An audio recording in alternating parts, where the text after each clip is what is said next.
ہمارے ہاں تو اس وقت اتنی بڑی مصیبت اور ایک بہت بڑا عذاب آن ٹوٹا ہے کہ فَإِذَا فَرَغْتَ، بس جب فارغ وقت ملے، وہ ایک لمحہ ہو، ایک منٹ ہو، ایک گھنٹہ ہو، ایک دن ہو یا کچھ بھی ہو، وہ ہیں جی خانہ کعبہ کے اندر ہے، اس نے موبائل نکال لینا ہے جناب، چل بھائی چلو۔ اما بعد فاعوذ باللہ السمیع العلیم من الشیطان الرجیم فَإِذَا فَرَغْتَ فَانْصَبْ وَإِلَىٰ رَبِّكَ فَارْغَب۔ وقال عز وجل والذین هم علی صلاتهم دائمون۔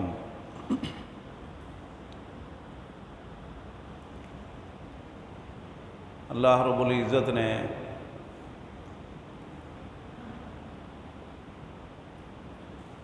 مومن پر اتنے بڑے احسانات فرمائے ہیں کہ اگر کوئی بھی مسلمان مرد اور عورت اللہ اور اس کے رسول صلی اللہ علیہ وسلم کی اطاعت و فرمانبرداری کرنے والا ساری زندگی اللہ کی عبادت ہی کرتا رہے، نہ کچھ کھائے نہ پیے، نہ دنیا کے کوئی کام کاج کرے، نہ ہی وہ رات کو آرام کرے، بلکہ صبح و شام 24 گھنٹے صرف اللہ کی عبادت کرتا رہے، اور عبادت بھی اس طرح کہ زبان اللہ کے ذکر سے تر رہے، کوئی وقفہ نہ ہو، قرآن کی تلاوت کرتا رہے، تراہم رکعاً سجدا، کبھی نوافل پڑھ رہا ہے، کبھی تحیۃ المسجد پڑھ رہا ہے، کبھی اشراق پڑھ رہا ہے، کبھی صلاۃ الضحیٰ پڑھ رہا ہے، کبھی سنتیں ادا کر رہا ہے، کبھی فرض ادا کر رہا ہے، کبھی تہجد پڑھ رہا ہے، اور مسلسل روزے رکھ رہا ہے، مسلسل صدقہ خیرات کر رہا ہے، یعنی اس کا لمحہ بلمحہ اللہ کی اطاعت میں، رب کی عبادت میں، رب کی بندگی میں گزر رہا ہو، کہ لمحہ بھر کے لیے بھی وہ اللہ کی عبادت اور اللہ کی بندگی سے غافل نہ ہو، وقفہ نہ کرے، اور یہ سلسلہ جاری و ساری رہے، سال ہا سال نہیں بلکہ ساری زندگی۔ اگر اس کی زندگی 80 سال ہے، 90 سال، 100 سال تک وہ یہ کام کرتا رہے، تو اتنی لمبی زندگی اور اتنی جان فشانی کے ساتھ اللہ کی عبادت کر کے بھی اللہ کے کسی ایک احسان کا بدلہ ادا نہیں کر سکتا۔ اللہ کی کسی ایک نعمت کا صلہ اور معاوضہ نہیں دے سکتا۔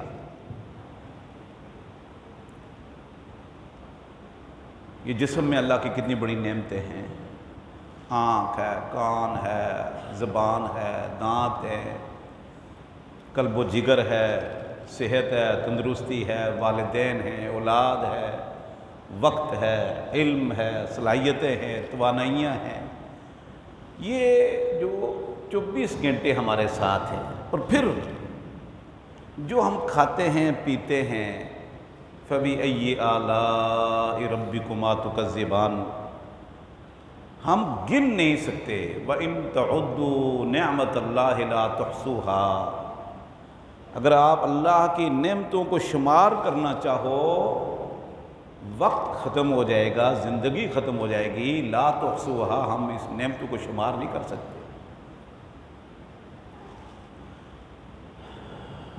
اور ایک سے ایک نعمت بڑی ہے۔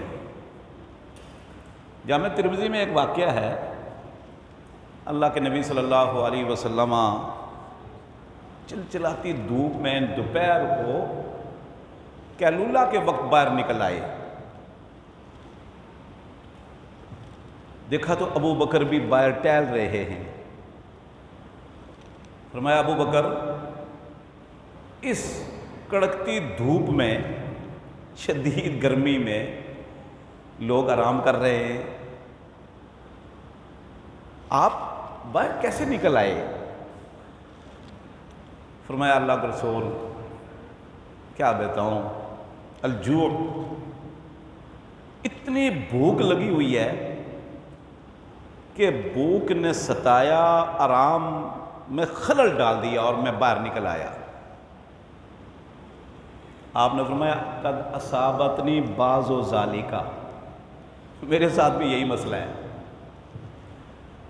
قد اصابتنی بعض ذالک۔ ابھی باتیں کر ہی رہے تھے تو عمر بن خطاب رضی اللہ تعالیٰ عنہ نکل آئے، چلو یار مسجد نبی میں چلتے ہیں، ٹہلتے ٹہلتے ٹہلتے۔ عمر، آپ کو کون سی چیز اس وقت لائی؟ فرمایا اللہ کے رسول بھوک۔ آپ نے فرمایا چلو ابو الحسن کے گھر چلتے ہیں۔ ایک انصاری صحابی تھے، کھجوروں کا باغ تھا، اس کے گھر آگے تینوں، دروازہ کھٹکھٹایا، بی بی کہنے لگی میٹھا پانی لینے کے لیے گئے ہوئے ہیں، ابھی آ جاتے ہیں، آپ تشریف رکھیں۔ بٹھایا، تھوڑی دیر بعد ابو الحسن بھی آگے رضی اللہ تعالیٰ عنہ۔ اللہ کے نبی صلی اللہ علیہ وسلم ابو بکر عمر کو دیکھ کر خوش ہوئے، معانقہ کیا، موسٹ ویلکم، مرحبا، ماشاءاللہ، بڑے خوش ہوئے۔ بٹھا کر تو فوراً کھجور کا ایک خوشہ توڑ کر لے آئے، تر و تازہ۔ آپ کچی کھائیں، پکی کھائیں، درمیانی کھائیں، رطب کھائیں، آپ اس میں سے چن لیں، میں سارا خوشہ لے آیا ہوں کہ اپنی پسند۔ پھر بکری کا ایک بچہ تھا، چھوٹا سا بکرا، وہ ذبح کیا، کھانا کھلایا اللہ کے نبی صلی اللہ علیہ وسلم ابو بکر عمر کو۔ اس سے پہلے کھجوریں کھائیں، گوشت اور روٹی کھلائی، خوب ٹھنڈا پانی چشمے کا۔ تو کھانا کھا کے اللہ کے نبی صلی اللہ علیہ وسلم نے فرمایا لَتُسْأَلُنَّ يَوْمَئِذٍ عَنِ النَّعِيمِ، لَتُسْأَلُنَّ يَوْمَئِذٍ عَنِ النَّعِيمِ۔ کل قیامت کے دن ایک ایک نعمت کے متعلق سوال ہوگا، پوچھا جائے، محاسبہ ہو۔ فرمایا اللہ کے رسول یہ ہماری ضرورت تھی۔ پھر آپ نے کیا فرمایا؟ تمرۃ طیبہ و ماء بارد،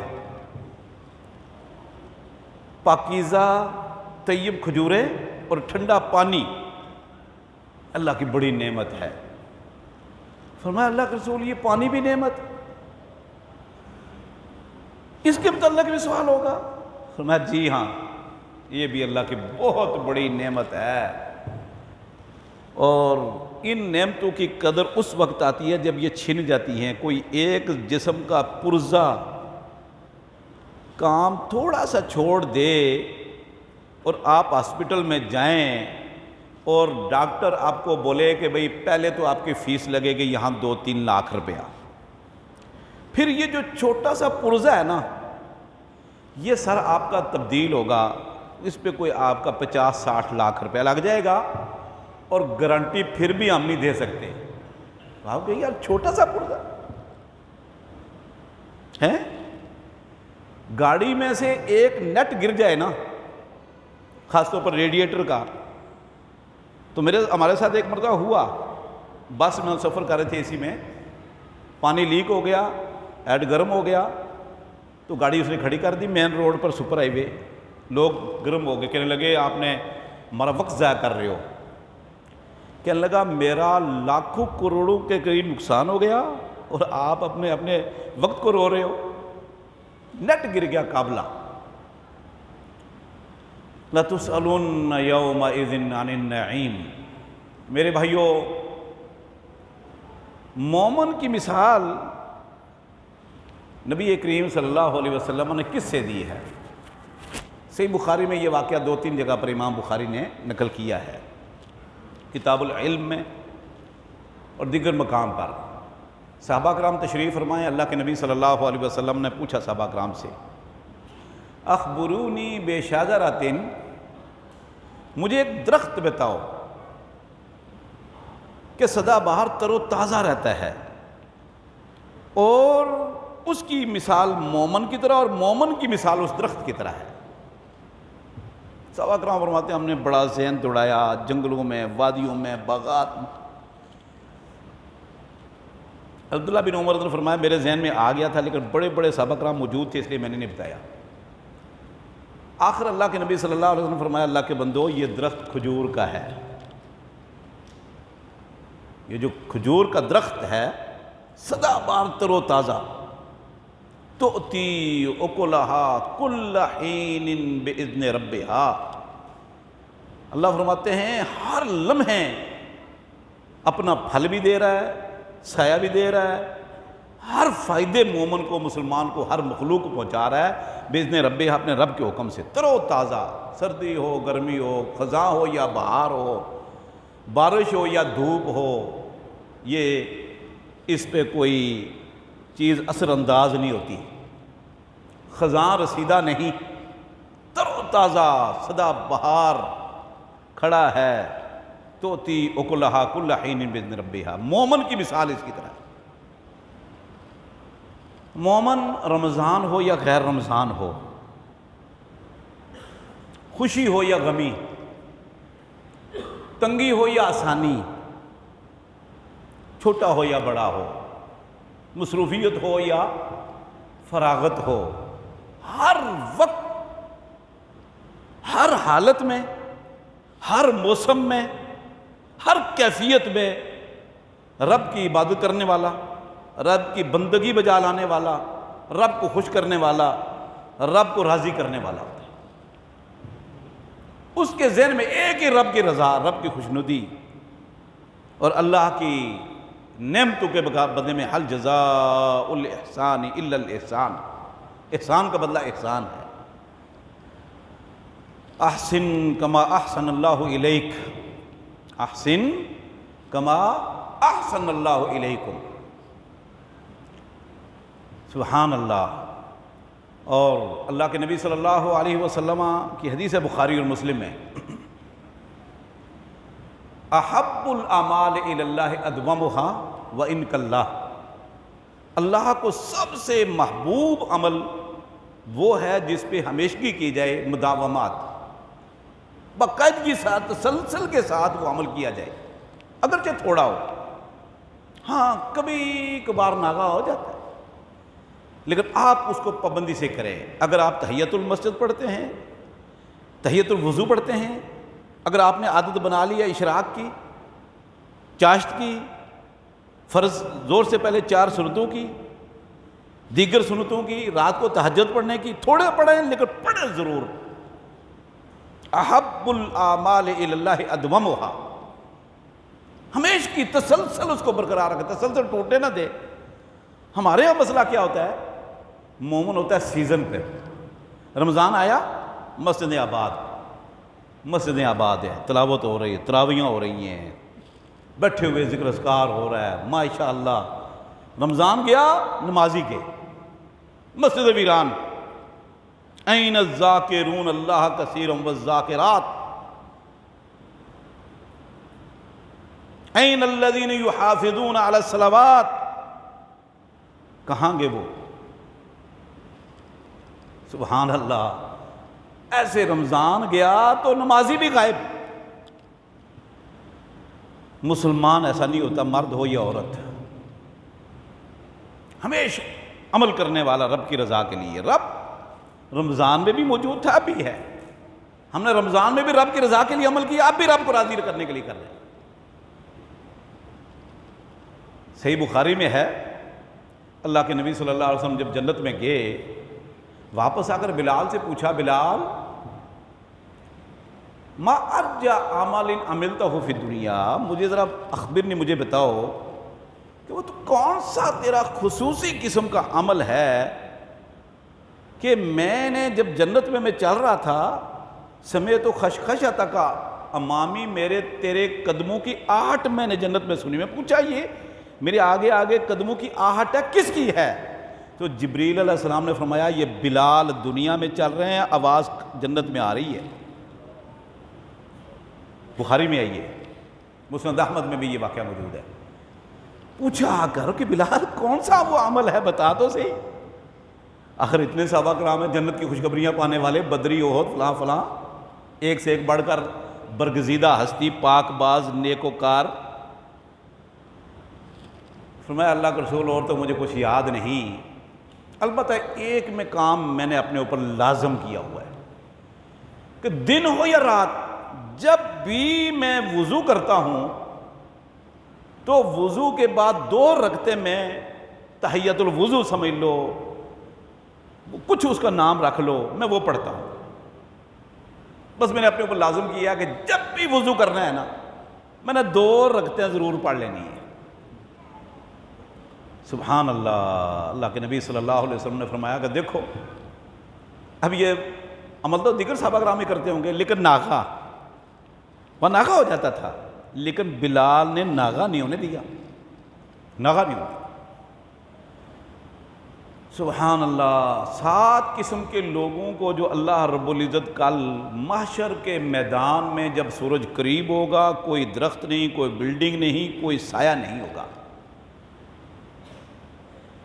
صرف اللہ کا سایہ اور اللہ کے عرش کا سایہ ہوگا، باقی کسی چیز کا سایہ نہیں ہوگا۔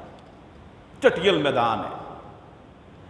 ان 7 قسم کے لوگوں کو اللہ، خوش نصیب لوگوں کو اپنا سایہ دے گا، اور کئی اللہ کے عرش کے سائے میں ہوں گے۔ ان میں کون سے 2 لوگ ہیں؟ شاب نشأ فی عبادت ربہ، ایک وہ نوجوان جو رب کی عبادت کرتے ہوئے پروان چڑھا، جوان ہوا، لڑکپن، جوانی، بڑھاپا، حتیٰ کہ دنیا سے چلا گیا۔ جو ہی اس تک اسلام پہنچا، آنکھ کھولی، یہ اللہ کی عبادت میں لگ گیا، نشأ فی عبادت ربہ، اور رب کی عبادت کرتا رہا، بندگی کرتا رہا، اسی حالت میں دنیا سے چلا گیا۔ اللہ فرمائیں گے آ جا میرے سائے میں، آ جا۔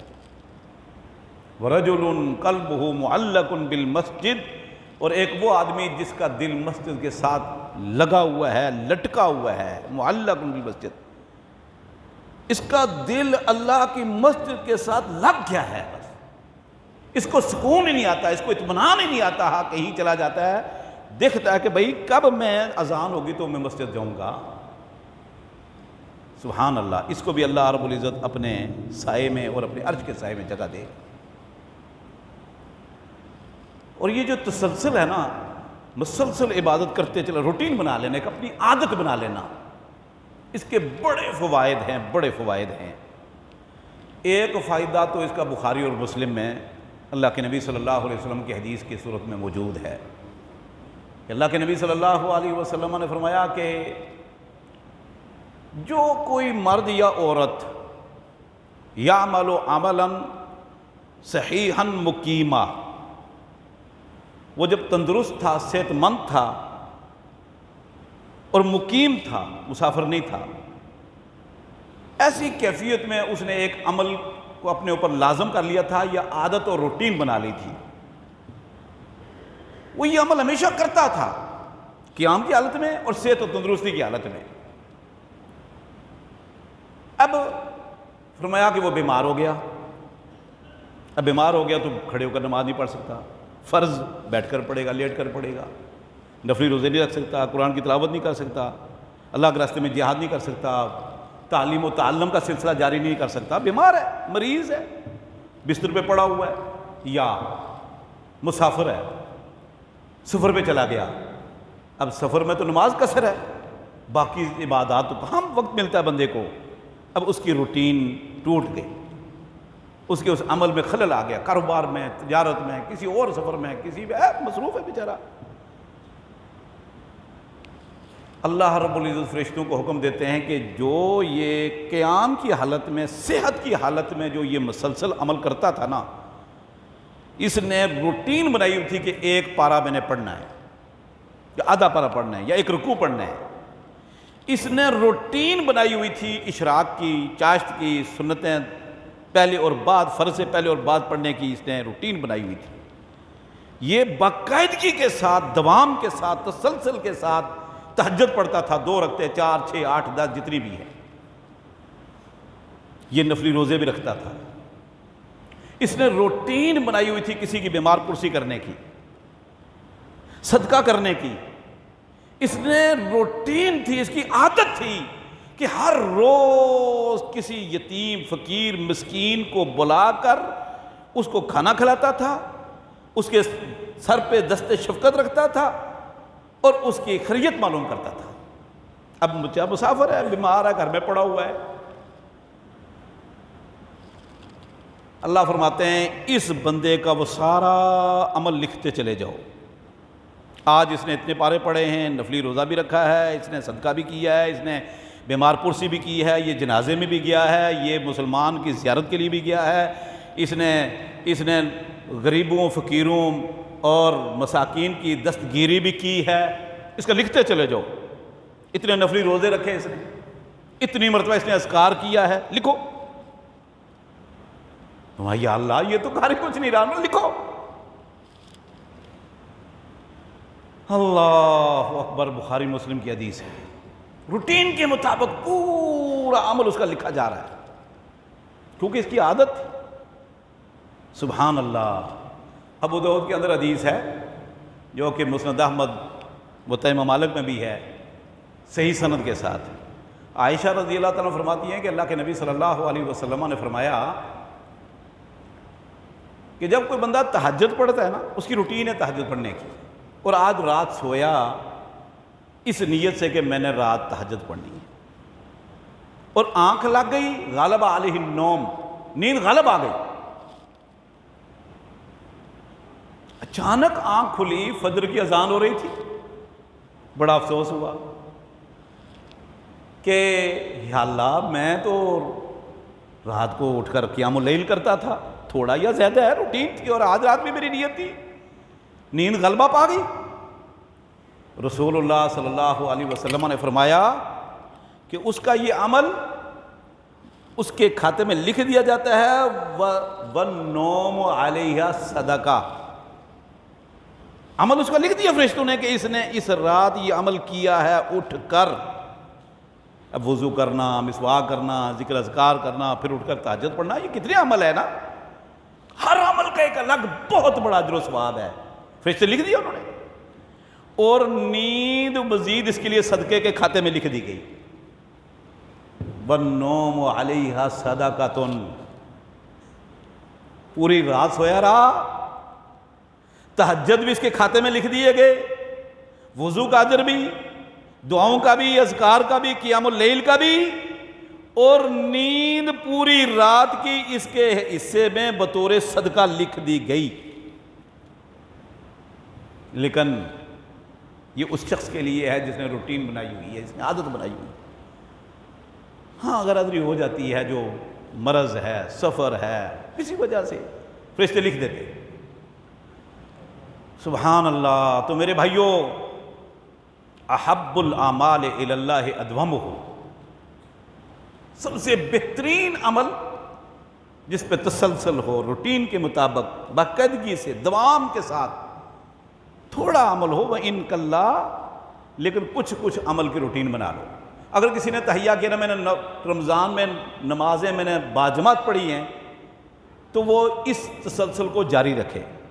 بھئی اس مسجد میں نہیں، جہاں سفر میں ہے، کام کر رہا ہے، مارکیٹ جا رہا ہے، آ رہا ہے، حساب لگا لے فلاں جگہ پر مسجد آئے گی، میں نے وہاں نماز باجماعت پڑھنی ہے، اس کا یہ تسلسل جاری و ساری ہے۔ سبحان اللہ۔ تو میرے بھائیوں، بڑے اجر و ثواب کے خزانے اللہ رب العزت نے امت مسلمہ کے لیے رکھ لیے ہیں، بڑے اجر و ثواب کے خزانے۔ لیکن یہ کبھی عمل کر لیا، کبھی چھوڑ دیا، کہیں بھول ہی گئے۔ وَلَا تَكُونُوا كَالَّذِينَ نَسُوا اللَّهَ فَأَنْسَاهُمْ أَنفُسَهُمْ۔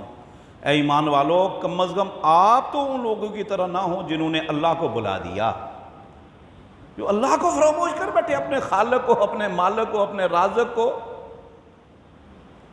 نتیجہ کیا نکلا؟ فَأَنْسَاهُمْ أَنفُسَهُمْ۔ نے فرمایا جاؤ، تو کوئی ضرورت نہیں اللہ رب العزت کو۔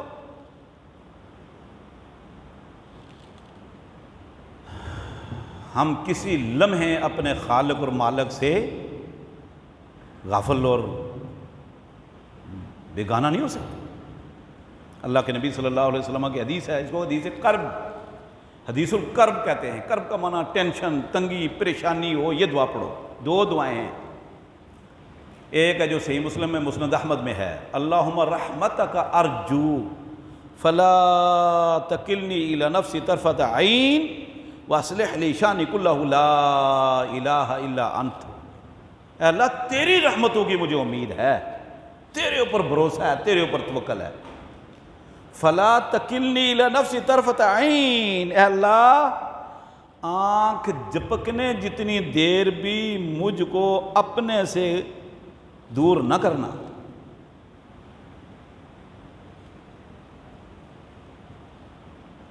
ایک آنکھ جھپکنے کی دیر، اتنے ایک لمحے کے لیے بھی مجھے اپنی رحمت، اپنی پناہ سے نہ نکالنا۔ فلا تکلنی الی نفسی طرفۃ عین، اے اللہ مجھ کو میرے نفس کے سپرد نہ کرنا، ایک لمحے کے لیے بھی مجھے اپنی رحمت کی آغوش میں لے لے اللہ۔ سبحان اللہ۔ اور سب سے بڑا دشمن انسان کا اپنا نفس، پھر انسان کے ساتھ شیطان لگا ہوا۔ ہاں جی، ابھی جو میں نے شروع میں خطبہ پڑھا، اللہ کے نبی صلی اللہ علیہ وسلم پڑھا، وَنَعُوذُ بِاللَّهِ مِن شُرُورِ أَنفُسِنَا وَمِن سَيِّئَاتِ أَعْمَالِنَا۔ تو اس لیے میرے بھائیو، مومن ہر لحاظ میں اپنے رب کی بندگی کریں۔ فَإِذَا فَرَغْتَ فَانْصَبْ وَإِلَىٰ رَبِّكَ فَارْغَب۔ ہمارے تو چھٹیاں ہوتی ہیں نا، ڈے بنا لو، مادر ڈے ہے، فادر ڈے ہے، ہاں جی، لیبر ڈے ہے، فلاں ڈے ہے، بس سال میں ایک دن ماں کا چہرہ دیکھ لو اور اس کی خدمت خیریت معلوم کر لو، سال میں ایک دن ابا جان کی زیارت کر لو، خیریت معلوم کر لو، سال میں ایک دن جناب ہیں جی کوئی نیکی کر لو۔ یہ سیزن ہے نا، اسلام میں یہ نہیں ہے چھٹیاں، یہ چھٹیوں کا جو سسٹم ہے نا، یہ اسلام کے اندر نہیں۔ آپ بھی بڑے حیران ہوں گے، کبھی غور کرنا، کبھی غور کرنا، 23 سال اللہ کے نبی صلی اللہ علیہ وسلم کی نبوت کی زندگی ہے۔ 23 سال میں کوئی ایک دن اللہ کے نبی صلی اللہ علیہ وسلم نے چھٹی کی یا صحابہ کرام کو چھٹی دی ہو؟ کوئی مثال میرے سامنے لے آؤ، اگر کسی کے علم میں ہے تو بتاؤ مجھے۔ صحیح بخاری، مسلم، ابو داؤد، ترمذی، نسائی، سیرت کی تمام کتابوں میں ہے کہ اللہ کے نبی صلی اللہ علیہ وسلم عید کی نماز پڑھاتے، عید کی نماز پڑھا کر واپس آ کر خیریت دوسروں کی معلوم کی، ایک دوسرے کو تحفے طائف دیے، اور فلاں بلا لیا بھائی 25 آدمیوں کا یہ قافلہ بنا دیا، وہ 50 کا، یہ 100 کا، یہ 200 کا، یہ 300 آدمی کا ایک گروپ بنا دیا۔ تم مشرق کی طرف چلے جاؤ، تم شمال جاؤ، جنوب جاؤ، آپ فلاں طرف جاؤ، آپ جدہ کی طرف چلے جاؤ، آپ فلاں طرف چلے جاؤ، جاؤ اللہ کے راستے میں جہاد کرنے کے لیے جاؤ۔ عید والے دن، عید الفطر اور عید الاضحیٰ کو بھی اللہ کے نبی صلی اللہ علیہ وسلم نے عید کی نماز پڑھانے کے بعد صحابہ کرام رضوان اللہ علیہم اجمعین کو مختلف گروپوں میں تشکیل دے کے جہاد کے لیے روانہ کیا ہے۔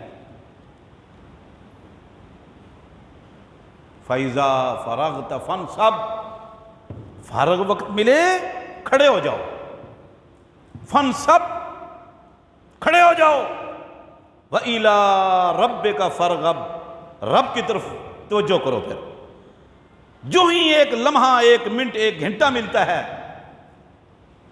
فن صاحب اپنے آپ کو چست کر لو، کمر کس لو، وَإِلَىٰ رَبِّكَ فَارْغَب۔ لیکن ہمارے ہاں کیا ہوتا ہے؟ ہمارے ہاں تو اس وقت اتنی بڑی مصیبت اور ایک بہت بڑا عذاب آن ٹوٹا ہے کہ فَإِذَا فَرَغْتَ، بس جب فارغ وقت ملے، وہ ایک لمحہ ہو، ایک منٹ ہو، ایک گھنٹہ ہو، ایک دن ہو، یا کچھ بھی ہو، وہ مسجد میں ہے، وہ صف میں ہے، وہ گاڑی میں ہے، وہ ہوٹل میں ہے، وہ گھر میں ہے، وہ مہمان کے سامنے ہے، وہ میزبان ہے، وہ وہ ہاسپٹل میں ہے، وہ خانہ کعبہ کے اندر ہے، اس نے موبائل نکال لینا ہے، جناب چل بھائی چلو، لگا ہوا ہے بیت اللہ کے اندر بھی ہیں۔ اللہ اکبر، کوئی لمحہ ضائع نہیں جانے دیتے۔ رات 12، 1، 2، 3، 4 بج گئے اور یہ صاحب لگے ہوئے، یہ وقت ضائع کیے بغیر۔ بتاؤ رب کی رحمتیں ہم سے نہیں روٹھیں گی، ہوگا کیا؟ جان چھڑاؤ اللہ کے لیے، اس مصیبت سے جان چھڑاؤ، نہیں چھوٹ سکتی، لیکن جبر کرو اپنے اوپر، جبر کرو اپنے اوپر اور جان چھڑاؤ ان چیزوں سے۔